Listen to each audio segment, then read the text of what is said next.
আসসালামু আলাইকুম। এই ভিডিওতে পরিসংখ্যানের একটা খুবই কমন জিনিস নিয়ে আলোচনা করব। তো অনেকগুলো অধ্যায়ে এরকম একটা পরম ভার্সেস আপেক্ষিক ক্লাশ বেঁধে যাবে, সেই কারণে এই একটা ভিডিওতে আমি মোটামুটি ক্লিয়ার করার চেষ্টা করব যে পরম আর আপেক্ষিক কোনটা কোন কাজে ব্যবহার করা হয়। আর আপেক্ষিক পরিমাপই বা কেন করি আমরা। আমরা যখন পরিসংখ্যান প্রথম পত্রের চতুর্থ অধ্যায় পড়ছিলাম তখন কিন্তু বিস্তার পরিমাপের দুই রকম দুই ধরনের পরিমাপ পড়ছিলাম। একটা ছিল পরম পরিমাপ, পরমকে আরেক নামেও ডাকা যায়, এটাও আমি একটু লিখে দিই। পরম বা এটা ছিল অনপেক্ষ, মানে আপেক্ষিক না। আর আপেক্ষিক পরিমাপ, তো পরম পরিমাপ কি ছিল? যখন আমরা একদম নর্মালি কোন একটা রাশি নির্ণয় করি সেটা হচ্ছে পরম পরিমাপ। আর আপেক্ষিক হচ্ছে সমতুল্য অন্য একটা মানের সাপেক্ষে যখন নির্ণয় করি। যেমন ধরো, আমি এগুলো তো বলছিলাম তাই না, পরম আর আপেক্ষিকের পার্থক্য। ধরো তোমার কাছে সংখ্যা আছে কয়েকটা, ধরো 2, 3, 4, 5, 6, এগুলোর গড় নির্ণয় করতে পারবো অবশ্যই। গড় কত এগুলোর? গড় করে দেখো, 3 আর 2 5, আর 5 10, আর 10 20, 20/5, গড় আসবে কিন্তু 4। তো এই যে 4, আমরা তো আসলে যখন হিসাব করি তখন কিন্তু কোনো একক নিয়ে হিসাব করি না নর্মালি, আমরা তো সংখ্যা নিয়ে কাজ করি। কিন্তু তুমি যদি বাস্তব জীবনে কোনো গড় টড় নির্ণয় করো, গড় বা যে কোনো পরম, মানে পরম পরিমাপের যে কোনো কিছুই যদি তুমি নির্ণয় করো, তখন তুমি কেমন নির্ণয় করবে বলো তো? ধরো আমি নির্ণয় করছি একজন শ্রমিকের মাসিক গড় বেতন কত, সেটা নির্ণয় করছি। ধরো একজন দিন মজুর প্রত্যেকদিন ধরো একদিন ধরো 200 টাকা ইনকাম করে, ধরো 200 টাকা, একদিন 300 টাকা ইনকাম করে। মানে এত কম জীবনেও না, 2000 3000 ধরলে মনে হয় আরো ভালো। একদিন ধরো 400 টাকা ইনকাম করে, আবার কখনো ধরো 150 টাকা ইনকাম করে, বা আমি 100 ধরছি সহজ করার জন্য। তো এই 4 দিনের যে ইনকাম, তার গড় কত বলো তো? 4 আর 3 7, আর 2 9 10, মানে 1000 টাকা ভাগ 4, তাহলে গড় কত হবে? আমি যদি গড় নির্ণয় করি, গড় আমি এভাবে প্রকাশ করছি। গড় যদি নির্ণয় করি তাহলে এটা তাহলে xi হবে, আর x বার হচ্ছে এই বেতনগুলোর গড়, মানে প্রতিদিনের ইনকাম। তাহলে এটা কত হবে তুমি গড় করে দেখো, এটা হবে 250 টাকা। এখন দেখো, আমরা যেই পরম মানগুলো নির্ণয় করি, মানে যেইগুলো আমরা বাস্তবে নির্ণয় করি, মানে আমরা যা যা নির্ণয় করি বেশিরভাগ জিনিস তো পরমই, তাই না? আমরা তো কোনো কিছু দিয়ে ভাগ টাগ তো করি না, মানে সমতুল্য কোনো কিছু দিয়ে তো ভাগ করি না। তখন এটা হয়ে যায় পরম মান, তাই না? পরম মান বলে আরেকটা জিনিস আছে, কিন্তু মানে এটা হচ্ছে পরম পরিমাপ। পরম পরিমাপ মানে যে এটার একক থাকে, দেখো এটার কিন্তু একক আছে। তুমি মনে হয় বুঝতে পারছো না, আমরা বাস্তবে যে জিনিসটা নির্ণয় করি সেটা হচ্ছে পরম পরিমাপ। আর আপেক্ষিক পরিমাপ কি? যখন অন্য কিছু দিয়ে আমরা ভাগ করি তখন সেটা হয়ে যায় আপেক্ষিক পরিমাপ। যেমন আমি বললাম যে আরেকজনের ধরো গড় বেতন হচ্ছে 200 টাকা, এটা হচ্ছে একজনের আর এটা হচ্ছে আরেকজনের। এখন বলছি এই 200 টাকার সাপেক্ষে এই 250 টাকাটা কত, তখন কি হয়ে যায় বলতো? 250 টাকা ভাগ 200 টাকা, এটা তখন হয়ে যায় কত বলতো? এটা 25/20, 2.5/2, এটা হবে 1.25। এখন দেখো, যখন তুমি আপেক্ষিক হিসাব করো তখন তুমি তো সমতুল্য কোনো একটা মান দিয়ে ভাগ করো, তাই না?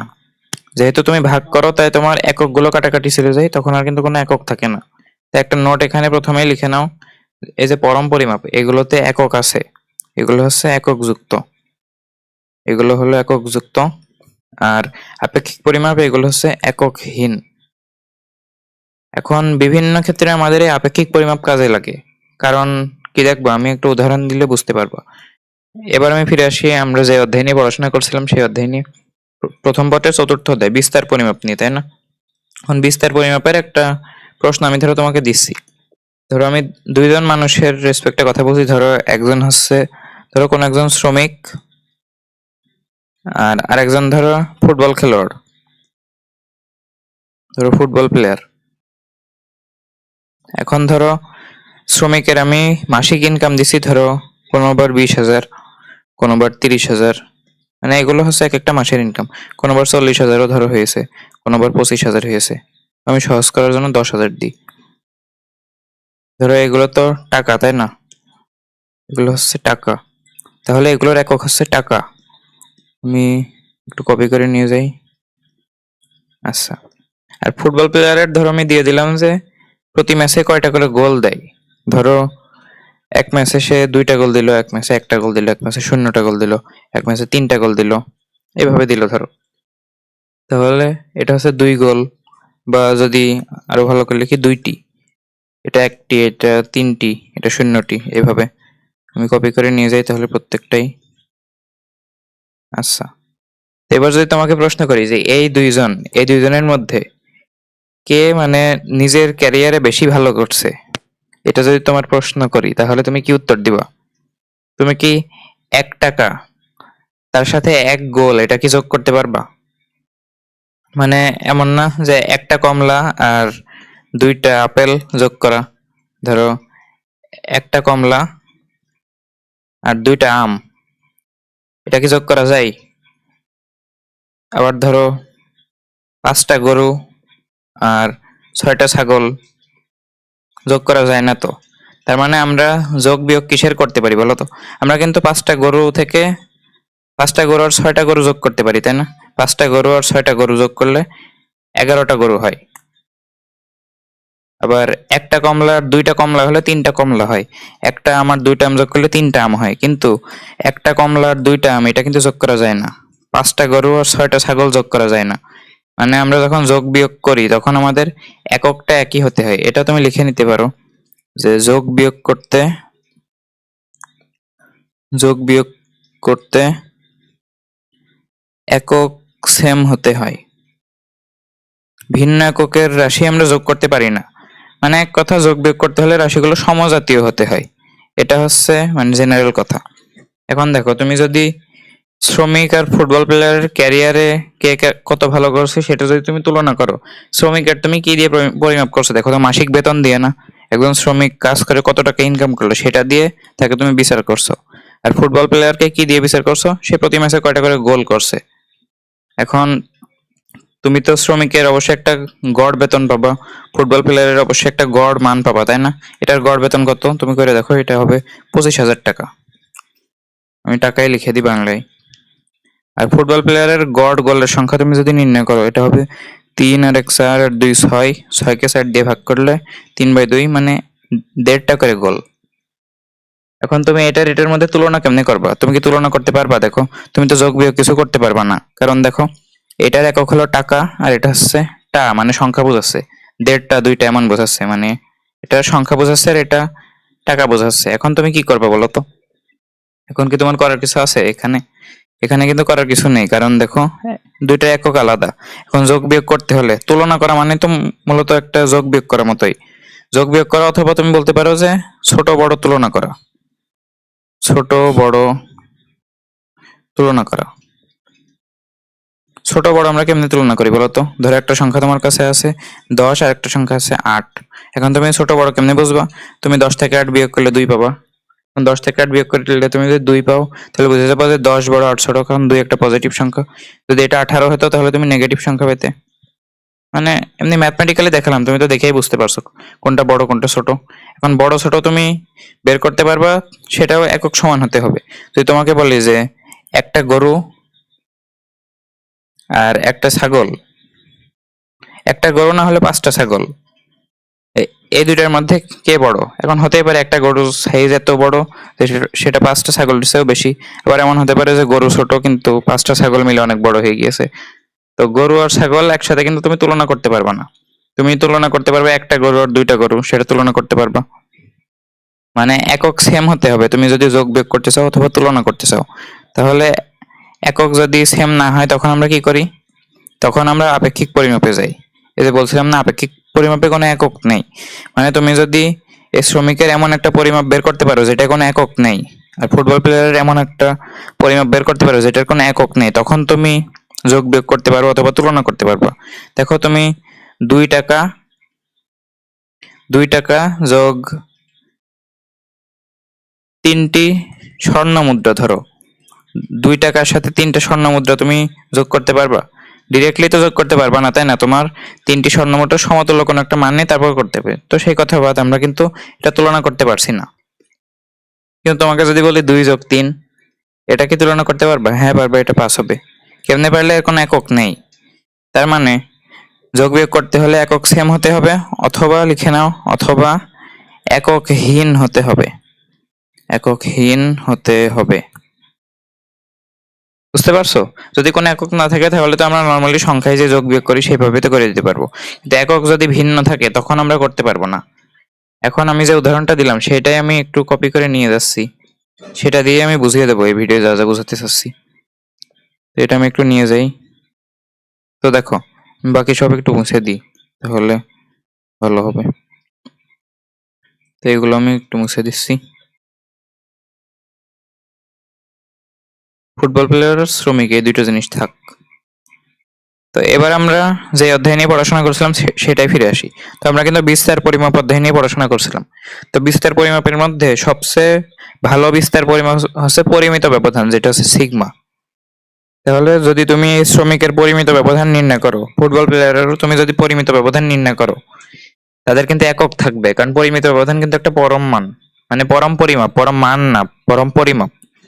এই সিগমাটাও কিন্তু একটা পরম পরিমাপ হবে, কারণ আমরা নর্মালি যা নির্ণয় করি সেটা হচ্ছে, মানে সূত্রের সাহায্যে নর্মালি যেটা নির্ণয় করি সেটা হচ্ছে পরম পরিমাপ। আর আপেক্ষিক পরিমাপেরও কিন্তু নিয়ম আছে। এই যে পরিমিত ব্যবধান, এটার আপেক্ষিক পরিমাপটা কি বলতো? বিভেদাঙ্ক না? বিভেদাঙ্ক। পরিমিত ব্যবধানের আপেক্ষিক পরিমাপটাই বিভেদাঙ্ক, এটা তো মনে আছে আশা করি। এটাকে আমি যদি গড় দিয়ে ভাগ করি তাহলে বিভেদাঙ্ক পাই, এটা তো অবশ্যই মনে আছে। এখন পরিমিত ব্যবধান যার যত কম হয় সে তার কাজে তত বেশি কনসিস্টেন্ট না? এই যে আমি একটা উদাহরণ দিয়েছিলাম, মনে আছে?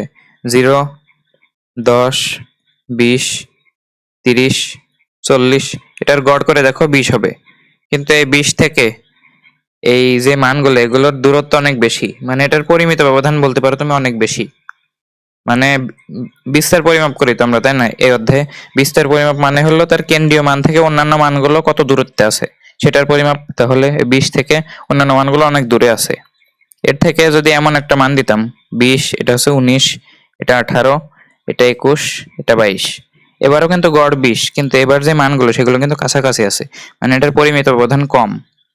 এখন এই যে 1 নাম্বার আর এই যে 2 নাম্বার, ধরো এটা 1 নাম্বার কোনো শ্রমিকের ধরো প্রতি ঘন্টা ইনকাম করা টাকা, আর এটা ধরো আরেকজন শ্রমিকের প্রতি ঘন্টা ইনকাম করা টাকা। এখন কে বেশি নিজের কাজে কনসিস্টেন্ট বলো তো? এই 2 নাম্বারটা না? মানে যার পরিমিত ব্যবধান কম অথবা বিস্তারের পরিমাপ কম। এখন আমরা বিস্তার পরিমাপ হিসেবে মানে সবচেয়ে উৎকৃষ্ট মান হচ্ছে পরিমিত ব্যবধান, সেই কারণে আমরা এটা নির্ণয় করি।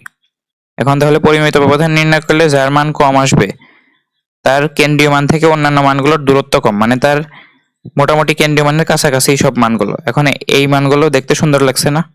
তাহলে 2 নাম্বার যেই শ্রমিকটা, তার প্রতি ঘন্টার এই ইনকাম এটা বেশি কনসিস্টেন্ট, বেশি ভালো।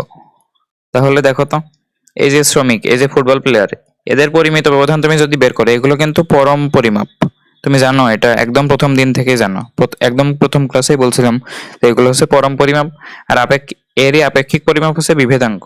এখন পরম পরিমাপে একক থাকে, তাহলে তুমি যদি এই শ্রমিকের পরিমিত ব্যবধান বের করো তাহলে এর সাথে একটা একক চলে আসবে, যেটা হচ্ছে টাকা।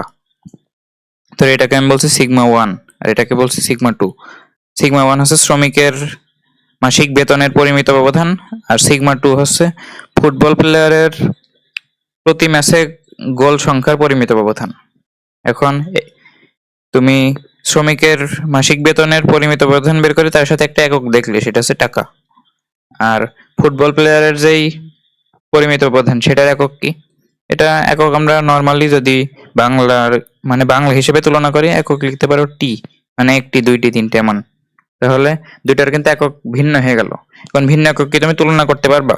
আমি কি বলছিলাম যে যার পরিমিত ব্যবধান কম সে বেশি কনসিস্টেন্ট, মানে সে বেশি ভালো করছে, মানে সে তার কাজে বেশি, মানে কি বলবো, কনসিস্টেন্ট মানে কি, সে তার কাজে বেশি সফল, মানে নির্ভুল যাকে বলে। কনসিস্টেন্ট মানে নির্ভুল। এখন যদি এখানে প্রশ্ন করি যে কে বেশি কনসিস্টেন্ট, তুমি কি বলতে পারবা? তুমি তো টাকা আর টি দুইটা একক তো আলাদা, তুমি তো দুইটার মধ্যে তুলনা করতে পারবা না। এখন ধরো তুমি এটা পেলে যে 100 হয় না, যদিও এত হবে না, ধরো এটা পেলে 10 আর এটা পেলে ধরো 5, তুমি কি বলে দিবা যে 5 যেহেতু ছোট তাহলে এটা ভালো? তুমি তো বলতে পারবা না, কারণ এখানে একক আছে আমাদের।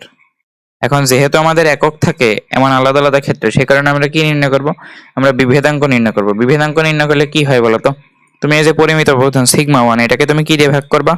এই শ্রমিকের যে মাসিক বেতন সেটার গড় দিয়ে ভাগ করবা না? মনে করে দেখো, বিভেদাঙ্ক মানে হচ্ছে পরিমিত ব্যবধান ডিভাইডেড বাই গাণিতিক গড়। তাহলে গাণিতিক গড় দিয়ে তুমি যদি ভাগ করো, এখন দেখো গাণিতিক গড়েরও কিন্তু একক আছে, গাণিতিক গড় একটা পরম মান না? গাণিতিক গড়েরও একক হচ্ছে টাকা। তাহলে যখন তুমি বিভেদাঙ্ক বের করো, এটা মানে তো সিভি, এটা গুণ 100% করা হয়, মানে পার্সেন্টেজে বের করা হয়, সেটা আমাদের চিন্তা করার ব্যাপার না। সেটা তো এমনি গুণ 100% করা না করা কিন্তু একই কথা। কারণ জানো তো 100-এর পার্সেন্টের জন্য আরো একটা 100 দিয়ে ভাগ হয়, সব মিলিয়ে গুণ একই থাকে। সে কারণে ওই গুণ 100% করা না করা মান একই থাকে, শুধু প্রকাশ করার মাধ্যমটা পরিবর্তন হয়। তো তাহলে দেখো আমরা যখন বিভেদাঙ্ক নির্ণয় করছি তখন উপরে থাকছে সিগমা, যেটার একক টাকা, কারণ কি সিগমা একটা পরম পরিমাপ, আর নিচে ভাগ করা হচ্ছে গড় দিয়ে, সে গড়ও তো একটা পরম পরিমাপ, এটার একক কত হলো টাকা। তো এই দুইটা কাটা গিয়ে তখন কিন্তু সিভির একক আর কিছু থাকে না, সিভি এককহীন। সিভি মানে কি? কোএফিসিয়েন্ট অফ ভেরিয়েশন, মানে বিভেদাঙ্ক। আর এবার যদি ফুটবল প্লেয়ারের সিভি নির্ণয় করি, তাহলে এখানে sigma 2 divided by x bar 2 এমন হবে। তো সিগমা 2 এর একক কি? এটা তো হবে টি, তাই না? এমনি সংখ্যার একক থাকে না, ঠিক আছে, কিন্তু বাংলায় যদি চিন্তা করি তাহলে এটা তো একটা একক বলতে পারি, 2টি 3টি 4টি একরকম একক মতোই। আর এক্স বার 2 এটা কি? এটা হচ্ছে ফুটবল প্লেয়ারের প্রতি ম্যাচের গোলের গড়, মানে গাণিতিক গড়। কারণ বিভেদাঙ্ক নির্ণয় করার জন্য গাণিতিক গড় দিয়ে ভাগ করতে হয় পরিমিত ব্যবধানকে। তাহলে এটার এককও একই জিনিস, কারণ এটাও তো পরম পরিমাপ, দুইটাই পরম পরিমাপ, তাই দুইটারই একক একই। এখন এই দুইটা কাটা যায়, কাটা গিয়ে আমার আর কোনো একক থাকে না, মানে এককহীন। তাহলে দেখো যখন আমি বিভেদাঙ্ক নির্ণয় করলাম তখন দেখো দুইটাই এককহীন। এবার তুমি তুলনা করতে পারবা না। এবার তুমি দেখবা ধরো এটার মান এসেছে ধরো 37%, আর এটার মান ধরে এসেছে 18%। তাহলে কি করবা? 18%টা মান কম, তার মানে ফুটবল প্লেয়ারটা বেশি কনসিস্টেন্ট, আর এই শ্রমিকটা মানে কম কনসিস্টেন্ট, মানে কম সফল। আর মানে শ্রমিক কম সফল আর ফুটবল প্লেয়ার বেশি সফল। কেমনে বুঝলে যে বিভেদাঙ্ক কম? এখন শুধু কি বিভেদাঙ্ক দিয়েই এই কাজ হয়?